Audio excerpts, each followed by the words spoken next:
NATO is increasing its presence in Eastern European countries in response to the brief weekend mutiny in Russia.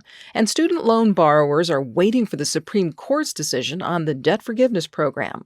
Good morning. I'm Corva Coleman from NPR News, and here are today's top stories.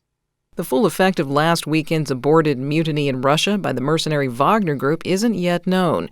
But NATO Secretary General Jens Stoltenberg says the Western military alliance is already beefing up its presence in countries that border Ukraine and Russia's ally, Belarus. We will make further decisions to further strengthen our collective defense with more high readiness forces and with more capabilities to ensure credible deterrence and defense for the whole alliance. Meanwhile, authorities in eastern Ukraine say at least 9 people have been killed after Russian forces bombed a pizza restaurant. 3 of the dead are children. About 50 people were injured when the missile struck at dinner time.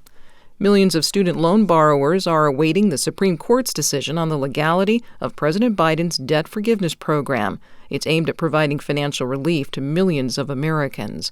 NPR's Windsor Johnston reports the initiative has been stalled by legal challenges. The justices heard arguments in a pair of cases this term challenging the program. One was brought by attorneys general from 6 Republican-led states. The other was filed by 2 individual borrowers. Both lawsuits claim the administration overstepped its authority in canceling student debt.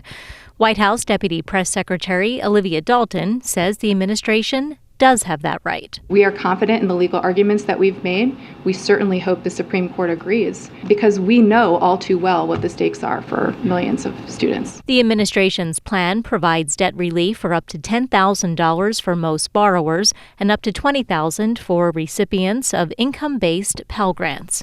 Windsor Johnston, NPR News. Nearly 500 wildfires continue to burn across Canada. Dan Karpinchuk reports the wildfire smoke is causing problems for millions. 2023 has now been named the worst wildfire season in Canadian history, with nearly 260 burning out of control. Canadians across the country are experiencing poor air quality because of the smoke. One of the biggest fires in northeastern British Columbia continues to burn thousands of acres daily. Environment Canada has issued a special air quality statement for communities near the border with the Northwest Territories. Officials say temperatures in the 90s are also fueling the wildfires. Drifting smoke is also affecting the prairie provinces as well as Ontario and Quebec. More than 19 million acres have burned across Canada so far this year. For NPR News, I'm Dan Karpinchuk in Toronto. The smoke from the Canadian wildfires is also blanketing parts of the Midwest and the East Coast. Air quality alerts cover the entire states of Iowa, Michigan, and Wisconsin.